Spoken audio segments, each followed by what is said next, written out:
Seja muito bem-vindo a mais um programa Sopa de Pedra com o nosso convidado desta edição é Pedro Choi. Nasceu em 1960, doutorado em Medicina Tradicional Chinesa, especialista em acupuntura. Ele que nasceu em Almeirim dos 6 meses de idade até aos 17. Temos a honra de o ter no nosso programa. Muito obrigado, primeiro que tudo. Obrigado por ter regressado a Almeirim. Eu começo mesmo por aí. Ficou surpreendido pelo facto de, ao estacionar na Rua Almirante Reis e neste trajeto a pé até aqui aos nossos estúdios, ter reencontrado pessoas que já não via há tanto tempo? Eu estaria à espera de encontrar pessoas conhecidas, não é? Até porque eu vivi aqui a tempo inteiro 17 anos, não é? Desde que cheguei a Portugal. Eu nasci em Macau e aos 6 meses de idade cheguei a Almeirim e vivi aqui até para a faculdade, em Medicina em Coimbra, e depois, claro que vinha cá visitar os meus pais, não conseguia vir todos os fins de semana, que a vida na altura era muito difícil do ponto de vista económico, mas vinha pelo menos uma vez por mês e continuei a manter amizade com pessoas de Almeirim, o que é natural. E sempre tive uma relação estreitada com Almeirim. Aliás, quando eu fiz a minha primeira clínica social, foi aqui em Almeirim. Funcionou durante 25 anos, infelizmente, graças a uma crise, fui obrigado a ter que a fechar, mas era uma clínica dedicada às pessoas que não têm dinheiro para pagar medicina privada e que era inteiramente gratuita e foi feita de propósito em Almeirim, justamente pela ligação emocional que eu tenho a esta terra, que me acolheu e onde fui feliz como criança. Vamos recuar bastante no tempo. Pai português, penso que natural até de Santarém, não é? Natural de Santarém, A sua mãe é chinesa. Certo. Na altura, porquê é que se fixaram em Almeirim? Bom, a minha avó vivia em Almeirim. A minha avó era muito conhecida aqui, chamava-se Maria da Graça, era cauteleira e também era vidente e também fazia umas mesinhas para tratar pessoas. Umas ervas que ela semeava no quintal e que depois usava para tratar algumas pessoas. Era uma coisa que ela fazia pro bono. E porque ela era muito crente e acreditava que era um dom de Deus, essa evidência, e a evidência dela na prática era cartomância e quiromância, isto traduzido para uma linguagem comum, lia o destino pelas cartas e pelas mãos, achava que não tinha direito achava que se as pessoas lhe pagassem, se ela cobrasse, que poderia perder o dom ou ter alguma espécie de punição, porque ele era um dom de Deus que tinha que ser dado. Uhum. E era interessante, porque ela vivia de vender cautelas. Então lá está, é pela sua avó estar a viver em Almeirim que depois, se calhar, quando Exatamente. vêm de Macau para Portugal, para fixam-se em Almeirim. Eu penso que nós tivemos, quer dizer, eu não posso lembrar Claro, da vida aos 6 meses de idade, claro. Mas daquilo que tenho memória de ter conversado, nós vivemos há algum tempo em casa da minha avó. Depois fomos viver, alugou-se uma casa velhinha e pobre, porque na altura também Portugal era muito pobre e Almeirim não era nada do que é hoje, era comparado a uma aldeia pequena portuguesa atual, nesse sentido. A maior parte do espaço que a gente vê aqui ocupado por casas na altura não tinha nenhum tipo de construção, tinha árvores e terreno livre, portanto era uma coisa verdadeiramente pequenina. Que memórias tem desse período da infância? As memórias são boas, assim, eu pertencia à classe pobre. Como assim? O meu pai trabalhava, era militar, mas um militar, como vocês pensariam, um militar de baixa patente, tem salário mais ou menos equiparado a um professor primário. Então imagina um professor primário com 4 filhos e com uma mulher que não podia trabalhar, porque, quer dizer, ela trabalhava imenso a tomar conta de 4 filhos, a minha mãe. Portanto, imaginem 6 pessoas a viver com o salário de um professor primário. Como é evidente, e mais um professor primário, da altura, não é? Da época.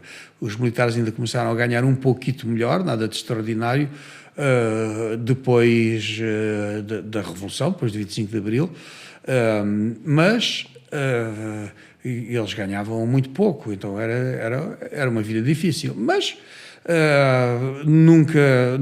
As minhas memórias de infância são de felicidade, são de integração. Os portugueses...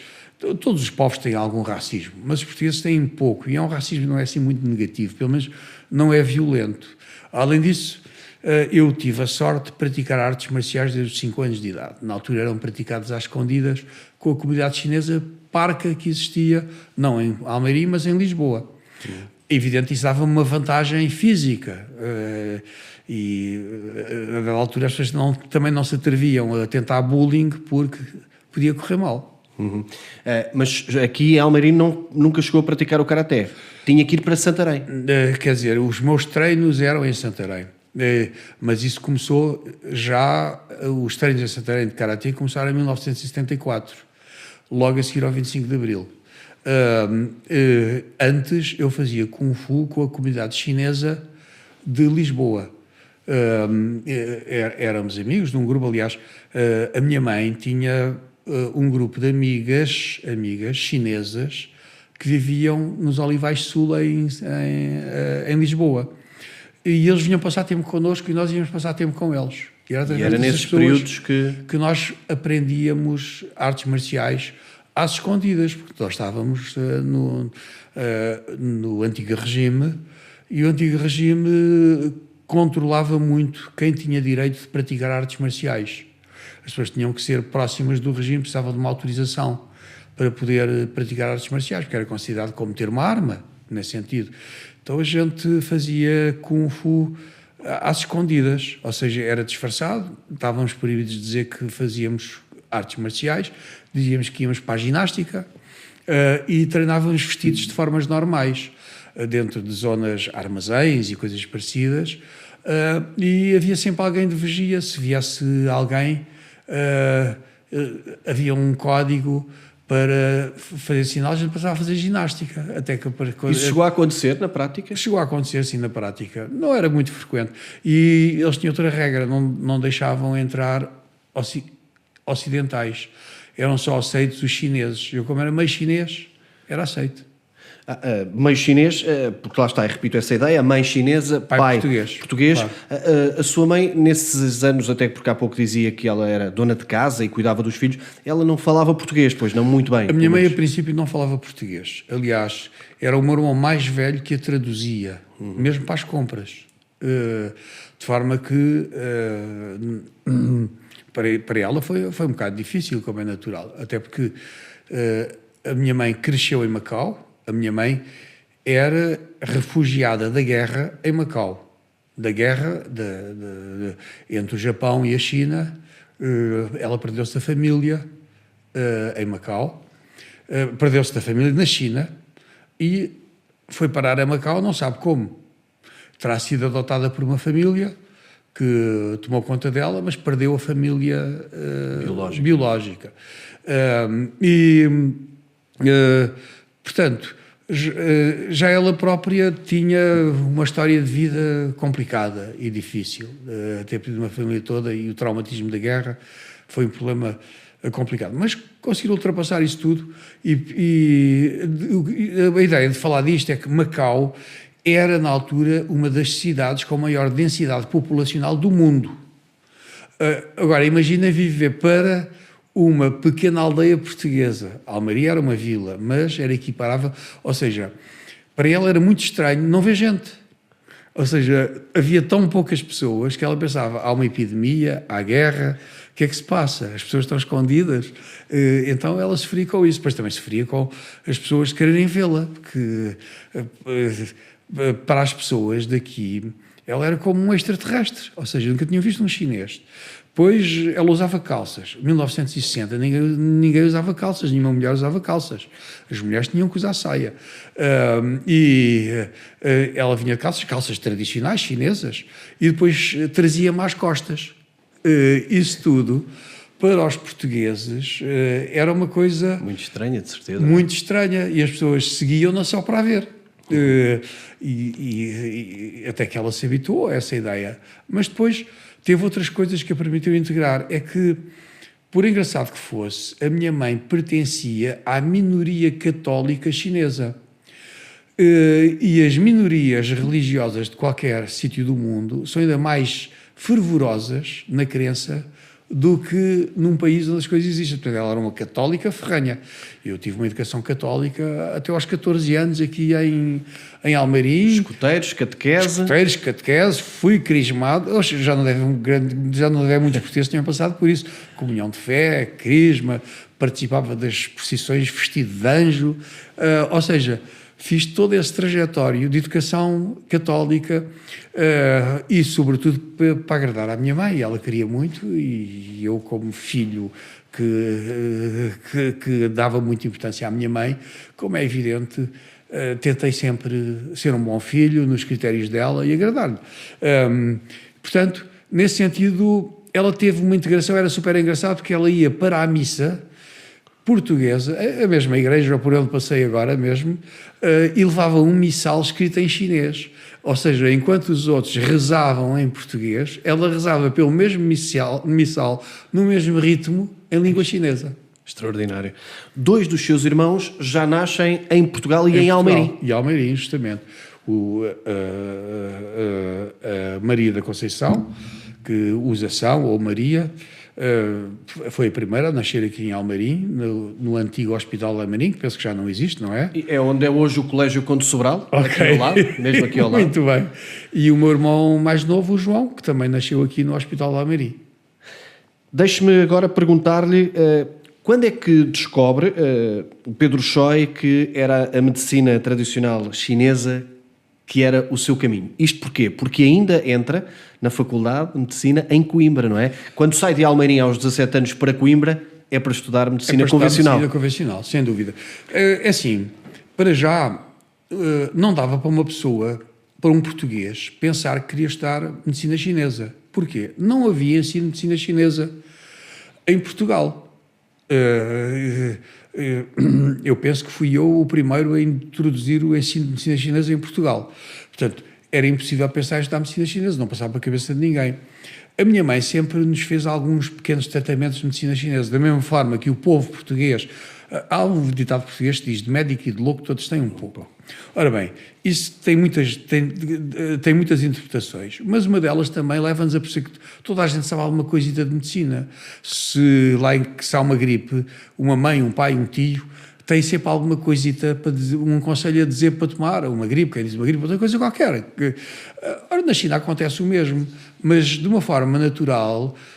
Ocorre também que o façam com medicina chinesa, do género, está com febre, há uns pontos de acupuntura aqui na cabeça que ajudam a aliviar a febre, outros aqui, mas como eles não sabem espetar agulhas, usam um instrumento, tipo, por exemplo, uma colher de sopa, e faz pressão aqui no ponto e roda, faz pressão aqui no ponto e roda, faz pressão aqui no ponto e roda, e faz um efeito de acupuntura, e nós crescemos habituados a essas coisas.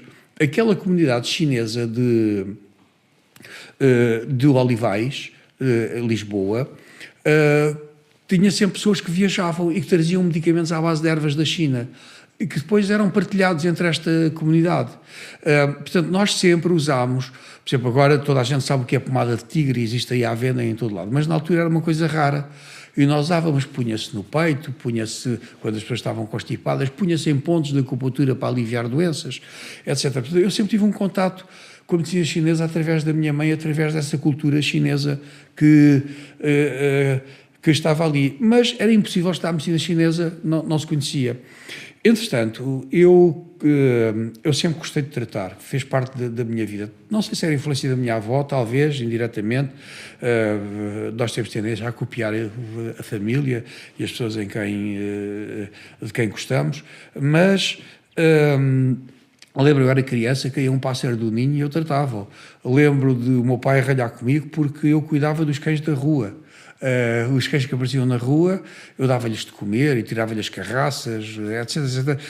E lembro que houve uma epidemia de mixomatose em Portugal e que era obrigado a matar os coelhos e enterrá-los dentro, não sei, a uma certa profundidade para a doença não se espalhar, e eu recusei a deixar matar os nossos coelhos, tratei-os todos os dias com chás de malvas que eles bebiam em vez de água, e depois lavava-lhes as feridas todas dos olhos e das orelhas com chás de malva, e posso dizer que a esmagadora maioria dos coelhos sobreviveu à mixomatose, que é uma doença supostamente incurável. Mas pronto, foi paciência de um miúdo de 10 anos, salvo erro, que era a idade que eu tinha na altura, para cuidar disso tudo. Ora, e isto tinha a ver com a convicção da necessidade de tratar. Aliás, quando eu fui para a medicina, eu sabia que queria tratar, mas não sabia que queria tratar pessoas ou animais. Foi moeda ao ar, veterinária ou medicina. Na altura era necessário, medicina sempre foi aquela que precisava de uma nota maior para entrar, veterinária na altura estava em segundo, não sei como é que está agora, mas era assim, na altura medicina era mais difícil, veterinária era a segunda, eu tinha nota para as duas. E a moeda ao ar saiu medicina.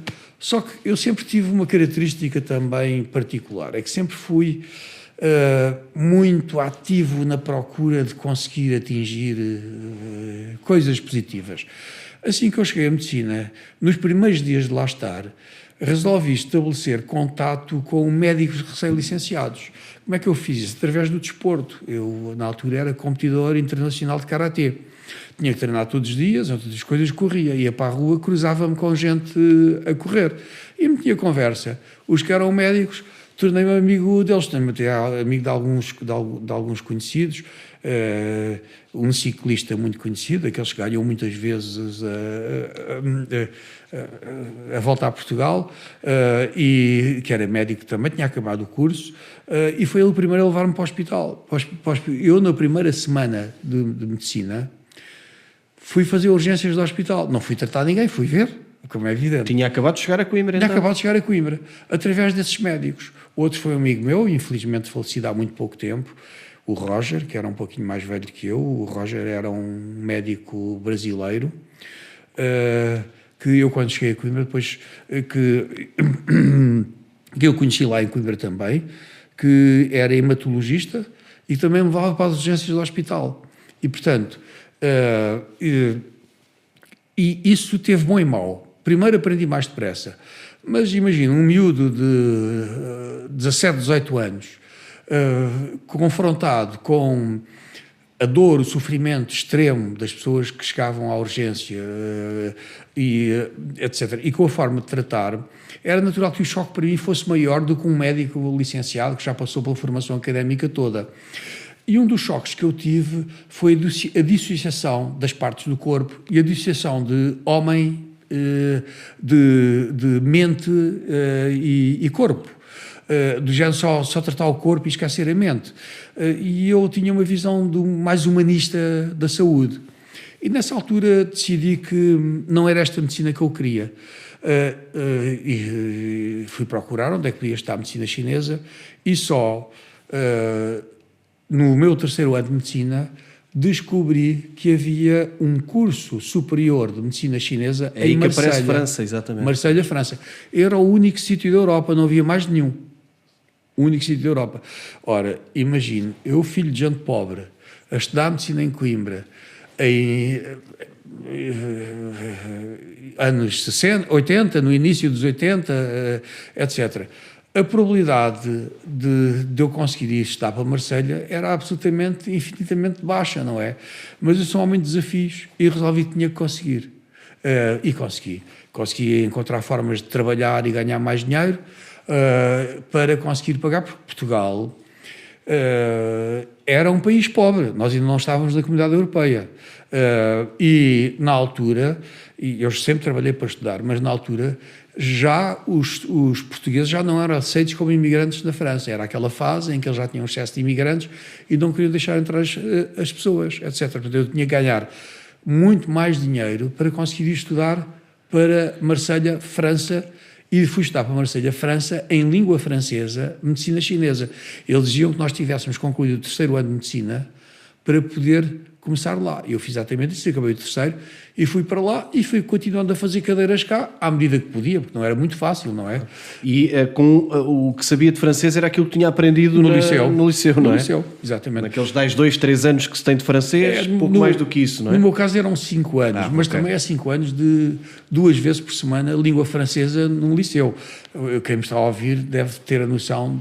Estamos a falar de algo bastante elementar. É muito elementar. Mas pronto, eu como tudo sou muito desenrascado e desenrasquei-me. E lá está, ficou aí a questão do ter que trabalhar para estudar, mas até vem dos tempos de Almeirim o começar a trabalhar relativamente cedo, não é? Sim, aliás, assim, eu comecei a trabalhar aos 12, 13 anos, nessa altura, mas nessa altura muita gente fazia isso. As crianças dessa idade, quer dizer, não era um trabalho a tempo inteiro, mas ainda assim... Era mais alguns no verão, não era? Alguns eram, no verão sempre. Vindima também? Vindimas, apanha de tomate, que acho que agora é tudo mecânico, não é? Morangos também era tudo, agora também deve ser tudo mecânico, mas na altura era físico, era tudo à mão, pêssegos e apanhar fruta no verão e aos fins de semana ser servente pedreiro, por exemplo, que era um trabalho duríssimo, não tem comparação nenhuma com hoje, porque hoje há máquinas para tudo. Hoje uma pessoa vai fazer uma obra, vem um caminhão que traz, como é que se diz, o cimento já feito, não é? Mas na altura nós fazíamos a massa à mão, misturando areia, cimento e água, fazíamos isso tudo à mão. Agora também há elevadores para levar os tijolos. Antigamente o que é que a gente fazia? Se fosse aqui em Almeirim nunca se construíam coisas mais altas do que o segundo andar, na altura, mas os tijolos eram mandados à mão. Chegava um que pegava no tijolo, mandava para o que estava no primeiro andar, que mandava para o que estava no segundo, e era assim que se transportava tudo. As sacas de cimento, 50 quilos, eram transportadas às costas. Trabalhei na Compal, foi uma experiência muito boa para mim, aprendi imenso, fiz os trabalhos todos que haviam para fazer. Acabei por escolher o mais duro de todos, porque era o mais bem pago, que era, na prática, limpar a fábrica. Aquilo tinha um nome pomposo, já não lembro qual é que era, talvez higienista, mas o que a gente tinha que fazer era limpar as máquinas todas e desinfetar o espaço físico, e as máquinas eram limpas na altura com soda cáustica, e algumas a gente tinha que entrar lá dentro, e tínhamos de saber fazê-las trabalhar todas. E como aquilo tinha risco, nós tínhamos um subsídio de risco. E quando é que a gente trabalhava? Em alturas que os outros iam descansar, ou seja, as alturas que eram mais caras, tipo fim de semana, à noite. Então o nosso salário era o triplo ou o quádruplo dos outros, por causa do risco e por causa das horas. Quando era fim de semana recebia-se mais, quando era feriado recebia-se mais, e era nessa altura que trabalhavam as pessoas que limpavam a fábrica. Foi por isso que eu escolhi, pois queria trabalhar no laboratório, que era comecei por trabalho simples, de estar na linha de montagem, ou despejar o tomate dos caminhões para dentro dos tanques, que depois eram elevados por umas escadas, depois iam numa linha de montagem em que o tomate era escolhido. Foi uma experiência muito interessante aprender como é que funciona uma fábrica.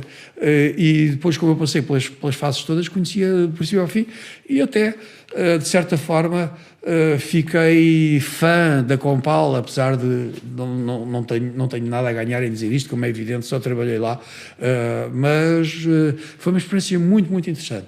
E humana também. Chegou depois estudar em Coimbra para a França, chegou a ir de mota?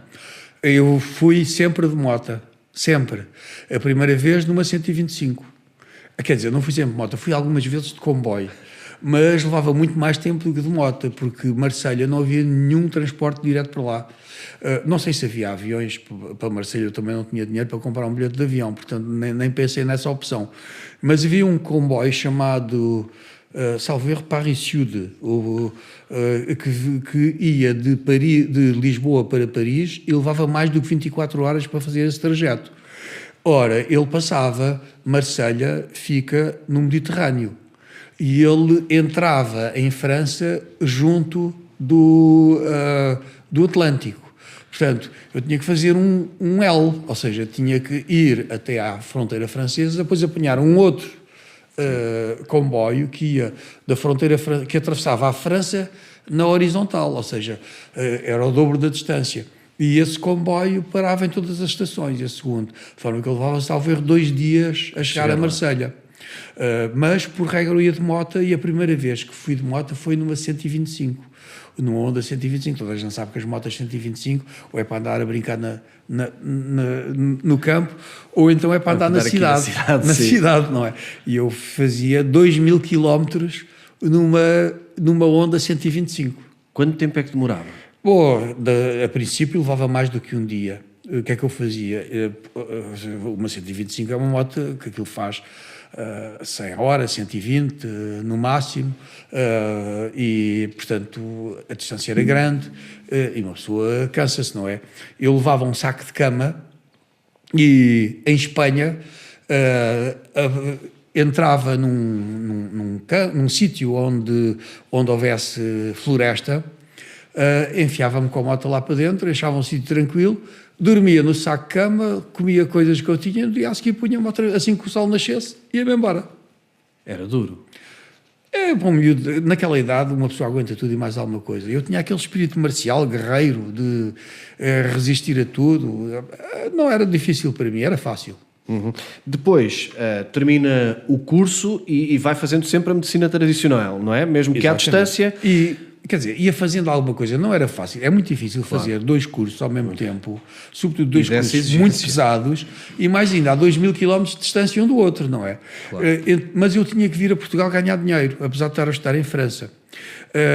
E então, eu vinha muitas vezes a Portugal, eu vinha para aí cheguei a vir 10 vezes a Portugal de mota, fazer outras 2000 km para lá, mais 2000 km para cá, mais para lá, para juntar mais dinheiro e levar.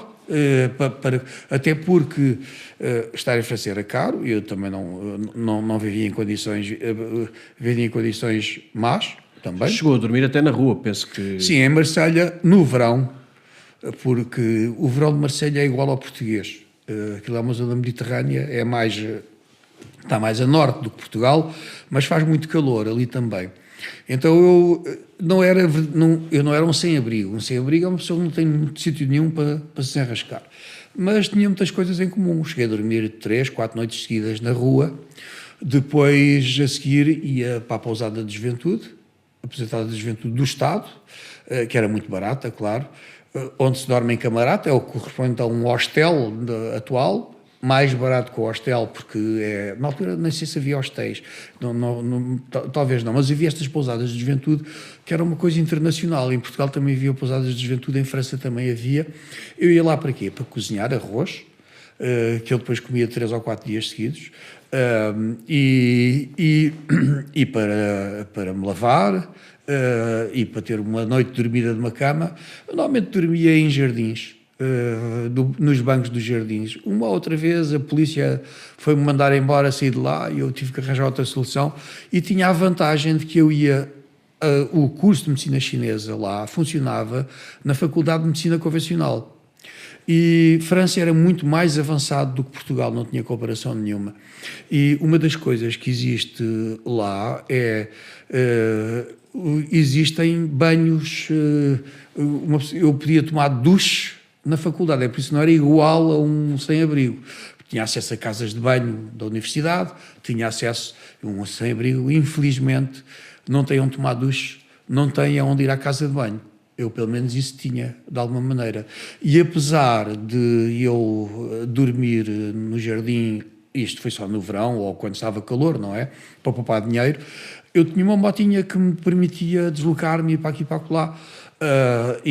Mas pronto, a partir do meu segundo ano de medicina lá, eu comecei a fazer um trabalho muito mais bem remunerado, que me foi oferecido, fui recrutado para isso. Era um trabalho de guarda-costas, de tempo de curto prazo.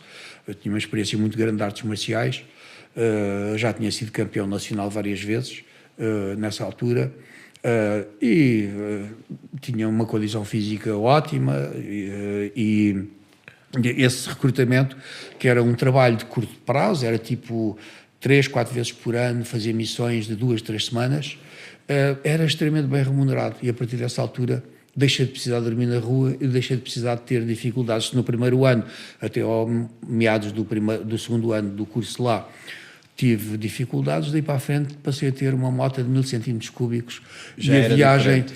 em vez de durar 2 dias, eu tomava o pequeno almoço em Coimbra e ia jantar a Marselha. Se as pessoas fizerem as contas, claramente vão perceber que eu andava depressa demais. Eu fazia uma parte do trajeto acima dos 200 km à hora. Era loucura de criança e de miúdo, não é? Também era um miúdo, e era um miúdo com uma condição física absolutamente acima do normal e com reflexos muito acima do normal, e eu fazia as estradas nacionais espanholas entre os 200 e os 300 km à hora. Loucura. Só parava para pôr gasolina, mais nada, não comia, não bebia, prega fundo, tomava um pequeno almoço em Coimbra e ia jantar a Marselha. Regressa a Portugal assim que termina o curso? Tive um ano num hospital francês a fazer uma tese que era necessário para fim de curso, na consulta externa da acupuntura, que já lá existia, era num hospital do Estado francês, portanto de 85 a 86 já existia medicina chinesa, mas lá.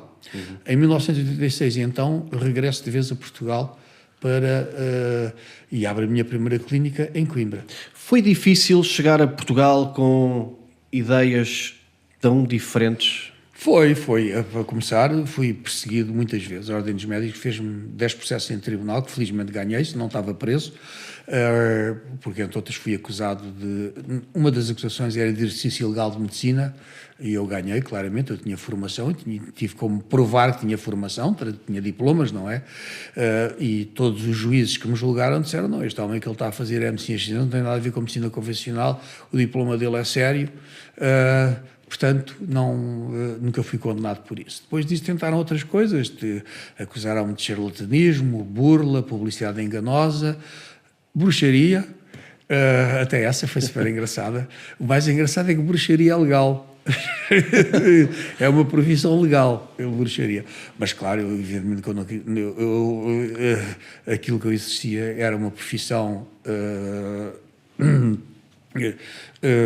regular, normal, felizmente hoje regulamentada em lei, na minha opinião, graças ao meu trabalho. Fui eu que lutei para a divulgação. Foi pioneiro numa série destas coisas, não foi? Fui pioneiro. Quando eu cheguei a Portugal havia pessoas a fazer acupuntura. Eu só conhecia uma idónea, o mestre Kobayashi, que toda a gente conhece, foi um grande mestre de judo em Portugal, era na altura o mestre mais graduado da Europa toda, e tivemos a sorte de o ter aqui em Portugal. E o mestre Kobayashi também era acupuntor. Só que o que ele fazia não era medicina chinesa, era uma acupuntura japonesa, que é um pouquinho diferente, mas nós temos até um exemplo muito claro, Carlos Lopes. Todos nós sabemos que ele teve um trauma grave, já não lembro se foi no joelho, se foi no pé, penso que foi no joelho, e que foi dado como incurável pela medicina convencional, e ele teria que não fazer mais nada. O mestre Kobayashi tratou-o, e depois disso é que ele foi campeão olímpico, depois do tratamento feito pelo mestre Kobayashi. Aliás, se vocês procurarem, isso está online, está no YouTube, uma própria entrevista do Carlos Lopes a dizer isso, diretamente. E, portanto, esse era um sério. Só que quando eu comecei a exercer acupuntura em Portugal, bom, para já os primeiros 2 anos, eu tive que continuar a trabalhar noutras coisas para pagar a renda do consultório. Pois, porque eu imagino que hoje seja com um sorriso que fale desses tais 10 processos, dessas coisas, mas na altura deve ter passado por momentos particularmente difíceis. É sim, e sobretudo saber que muitos desses processos foram iniciados por colegas meus que se sentaram ao meu lado na Faculdade de Medicina. Ainda dá uma dor assim um bocadinho maior. Que é uma pessoa pensar que está a ser atraiçoado por aqueles que supostamente eram seus amigos. Mas, enfim, de qualquer das formas, e por outro lado era o sentimento de injustiça, nesse sentido, porque eu não estava a fazer nada desonesto, antes pelo contrário, estava a fazer um trabalho honesto, pioneiro, mas honesto. E hoje em dia a medicina chinesa e a acupuntura estão legalizadas em lei, são profissões de saúde e ensino superior, e uma pessoa para exercer tem que ter cédula profissional passada pela ACSS, Administração Central dos Serviços de Saúde, Departamento do Ministério da Saúde, o mesmo que dá cédulas profissionais aos outros profissionais de saúde. Portanto, ou seja, tem o estatuto que deveria ter. Mas eu entendo que na altura Portugal era um país que tinha estado sufocado durante muitos anos por uma ditadura, as pessoas tinham uma mentalidade muito antiquada e muito pouca abertura à novidade. A medicina chinesa não é nova, porque tem 2000 anos, não é? Mas era nova em Portugal. Eu posso dizer que o meu primeiro dia de trabalho foi visitar jornalistas. Eu decidi no dia que abri a clínica, o meu primeiro dia de trabalho foi uma agenda, eu descobri todos os jornalistas que existiam em Coimbra e fui visitá-los a todos, fiz um périplo para falar com todos eles e não havia nenhum que soubesse o que era a acupuntura, e estamos a falar de jornalistas. E depois ocorria que muitas das pessoas que supostamente faziam acupuntura faziam uma falsa acupuntura. Não vou dizer nomes, não quero ofender ninguém, mas as pessoas mais conhecidas eram do mundo da astrologia e do esoterismo. E depois acontecia coisas um bocado estranhas, que era, telefonavam para a clínica e uma pessoa dizia, olha, o que o senhor faz também trata a asma. E eu dizia, sim senhor, e a segunda pergunta, é preciso levar a pessoa? Ou seja, eu pensava que fazia uma fotografia, que eu espetava as agulhas da fotografia e que a asma desaparecia. Ou seja, e porquê é que eles pensavam isso? Porque havia quem fizesse isso. Então, a partir daí eu senti a necessidade de divulgar a verdadeira medicina chinesa, de explicar às pessoas o que é. E foi por isso que eu tomei a iniciativa de fazer com que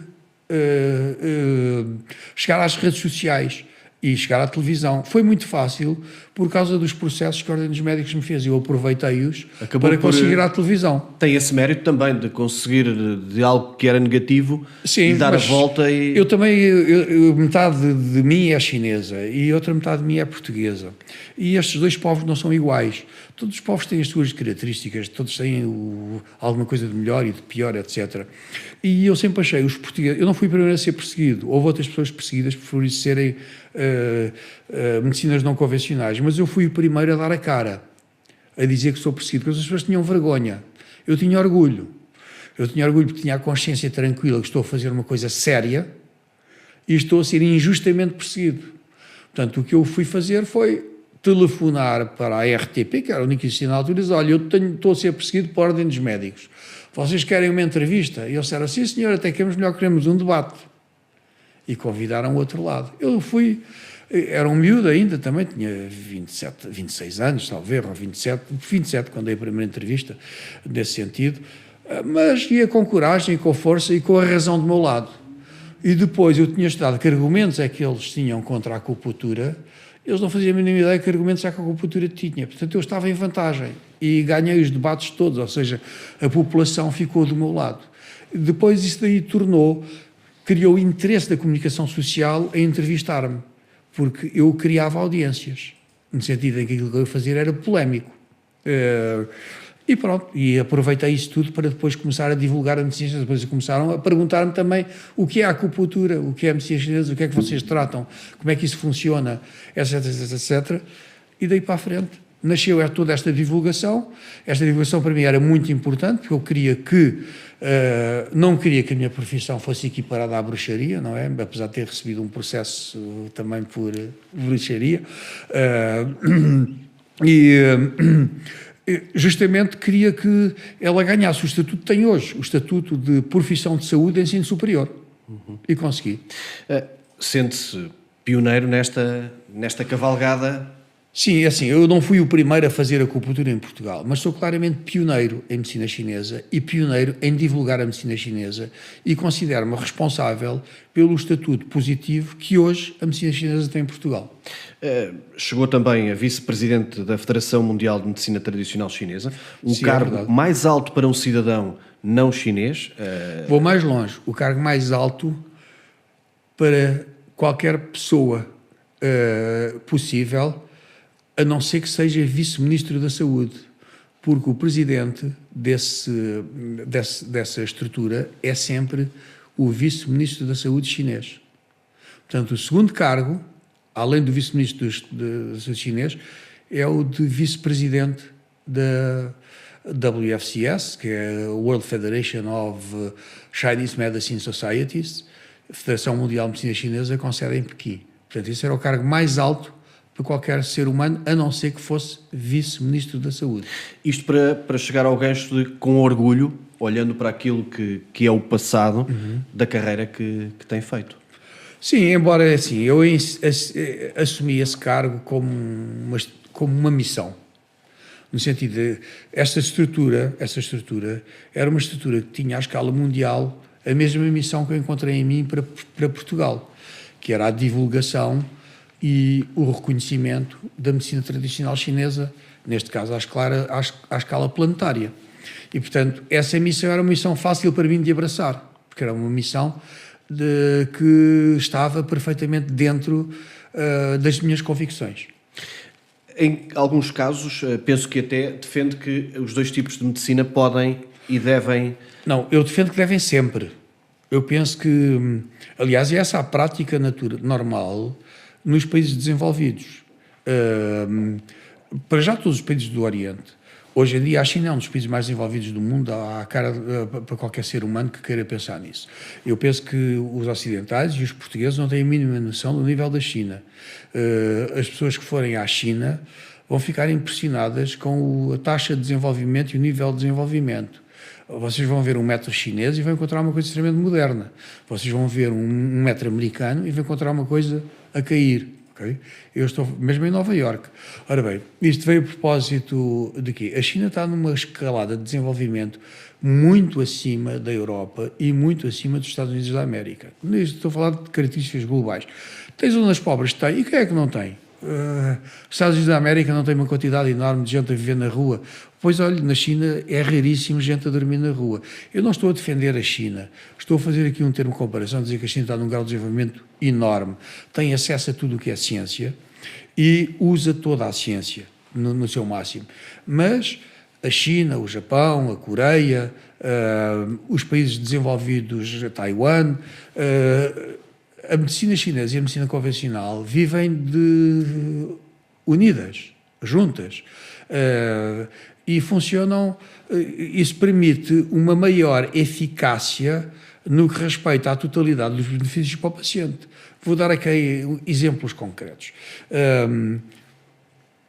Cancro é um tipo de patologia em que a medicina chinesa é bastante eficaz, mas é muito mais eficaz se pudesse ser feita de uma forma correta. E claro que eu sou defensor da quimioterapia, da radioterapia e de tudo aquilo que os oncologistas portugueses fazem. Nós, em Portugal, temos oncologistas de muito grande qualidade. E que, hoje em dia, felizmente, graças à evolução da ciência, e essa é aplicada dentro da medicina convencional, as pessoas... hoje, a percentagem de pessoas que morrem de cancro é ridiculamente baixa em comparação há 10 anos, há 20 anos, há 30 anos e há 40 anos. Há 40 anos praticamente morria tudo. Agora, praticamente, a esmagadora maioria sobrevive. Isso é graças à evolução da oncologia.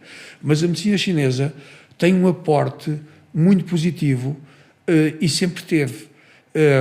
Aqui, por exemplo, há uma complicação enorme com os médicos têm medo das ervas chinesas. Quando eu comecei a exercer medicina chinesa em Portugal, os médicos diziam ao doente: olhe, as ervas tome que isso não faz mal a nada. A acupuntura tenha cuidado que isso pode fazer-lhe isto ou aquilo. Era ignorância em relação ao processo. Agora dizem o contrário: a acupuntura faça que isso não faz mal a nada. Mas as ervas tenha muito cuidado que isso interfere com os medicamentos. Ora bem, e pode fazer mal, algumas são venenosas, etc, etc. Isto é tudo só difamação baseada em nada. Evidentemente que há ervas venenosas, não é? Cicuta, que foi tantas vezes usada para executar humanos, os romanos matavam pessoas nas festas pondo ervas venenosas na comida, mas ninguém de bom senso vai usar ervas venenosas para tratar pessoas, não é? Esta é uma coisa lógica e natural. A gente está lá para tratar. Portanto, e agora na China, no Japão, na Coreia, os doentes oncológicos recebem fitoterapia chinesa, medicamentos à base de ervas, nas veias, com soros. Diminui muito a quantidade de quimioterapia que eles têm que fazer. Isso faz com que a saúde final deles, com que o resultado final seja melhor ainda e com que o sofrimento seja muito menor. Por exemplo, não tem nada de errado na conjugação, tem tudo a favor. Eu nunca mando ninguém, nunca digo a nenhum doente para parar de tomar medicamentos. Eu digo-lhe para faça o que o médico dele manda e acrescente o que eu lhe vou mandar. Isso vai fazer com que ele tenha muito mais saúde. Vamos dar um exemplo também diferente, enxaquecas. Eu curo a maioria dos doentes com enxaquecas e utilizei o palavrão curar, ou seja, ou talvez possa não ser curar, mas ficam sem sintomas para o resto da vida, ou a maior parte deles sintomas para o resto da vida, podem de vez em quando até vir a ter uma crise. É o equiparável a curar. Isso é uma coisa que leva 2 anos de tratamento. A esperança de um doente com enxaqueca no Ocidente é ficar com dores de cabeça, com enxaquecas para o resto da vida e ter de tomar medicamentos durante a crise. Mas eu sou um defensor que ele tome medicamentos durante a crise. Cada vez que me chega um doente com enxaquecas, a primeira que eu lhe digo, olha, continua a tomar os seus medicamentos quando tiver as crises. Agora, com a minha terapêutica, com o tempo vai ter menos crises, as crises vão reagir melhor ao medicamento e vão ser mais fracas. Isso vai acontecendo aos poucos, até que um dia, com sorte, deixa de ter dores de cabeça, nesse sentido. E é um exemplo claro da conjugação das duas medicinas. Se eles existissem em simultâneo, no mesmo hospital, para melhorar o doente, já imaginamos, um doente vai fazer uma cirurgia. A cirurgia a seguir desencadeia-lhe muita dor. Dor que é tratada com fármacos potentíssimos, contra os quais eu nada tenho, até recomendo, por exemplo, morfina, por exemplo. Se ele recebesse acupuntura 2 vezes por dia dentro do hospital, provavelmente não precisava desses fármacos. Ou precisava de utilizar uma quantidade muito menor de fármaco. O que é que isso tinha de vantagem para o doente? Bom, aqueles fármacos fazem bem, sem dúvida, mas também têm algum grau de toxicidade. A acupuntura não tem nenhum grau de toxicidade. E se conseguir substituir, mesmo que seja parcialmente, um fármaco, é uma super mais-valia para o doente. Isso gostaria para eles, sei lá, o preço de terem pessoas a trabalhar pelo custo de um enfermeiro, por exemplo. Ainda por cima a profissão já está regulamentada, era fácil de fazer. Mas sabe o que me aconteceu quando eu tentei lutar para que a medicina chinesa fosse para o Serviço Nacional de Saúde? Perseguições graves, ameaças de morte. Não estou a brincar, eu tenho prova, porque eu fiz queixa à Polícia Judiciária das ameaças de morte, ok?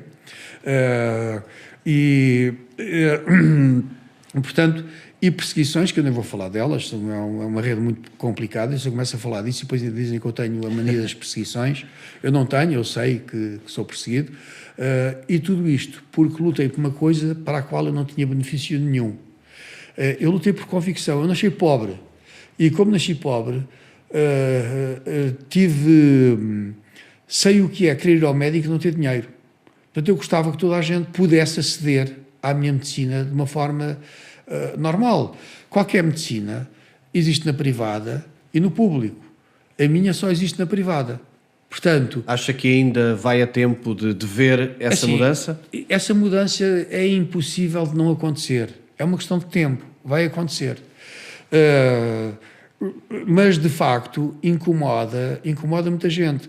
Foi um deputado, não vou dizer nomes, não quero ofensas, não quero que o coitado seja depois perseguido também, que me veio explicar. Um dia convidou-me para jantar na Assembleia da República, para almoçar na Assembleia da República e disse-me, ouve lá, isto está a acontecer, tu já sabes, pá, então tu tens a noção, vocês tratam as doenças crónicas. O que enriquece a indústria farmacêutica é a indústria crónica. Olha, enxaquecas, deixa ter dores para o resto da vida.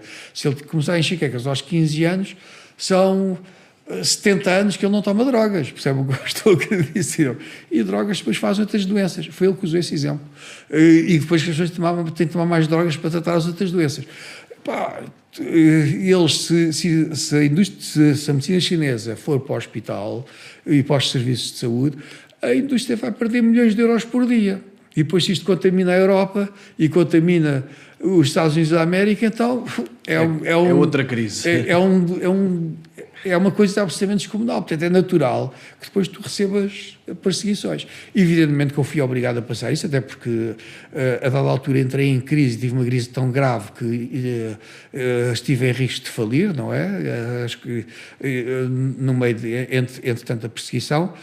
E além disso, evidentemente, já agora não me compensa ser morto por esta causa, que ainda por cima é certa. Ainda existe.